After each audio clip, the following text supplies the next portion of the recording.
আল জাজিরার একটা ছবি, সেনাবাহিনী সদস্যরা অটোমেটিক রাইফেল নিয়ে শুয়ে পড়লেন লাইন দিয়ে, তাদের ২০ গজ দূরে নিরস্ত্র সাধারণ মানুষ, আমরা, আমার দেশের জনগণ, তাদের দিকে সেমি অটোমেটিক রাইফেল থেকে গুলি চলল।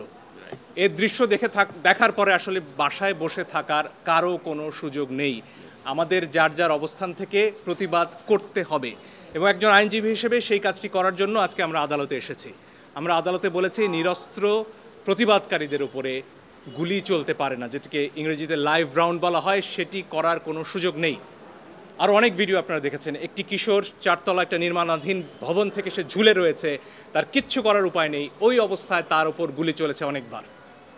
আপনারা দেখেছেন রিয়া গোপ তার বাবার কোলে গুলিবিদ্ধ হয়েছে, আরেক শিশু সে তার চোখ দিয়ে গুলি ঢুকেছে, মাথার পেছন দিক দিয়ে বেরিয়ে গেছে। জিজ্ঞেস করুন সে কোথায় ছিল? তার বাসায়, ঘরের ভেতর, জানালা দিয়ে বাইরে তাকিয়েছিল, এই তার অপরাধ।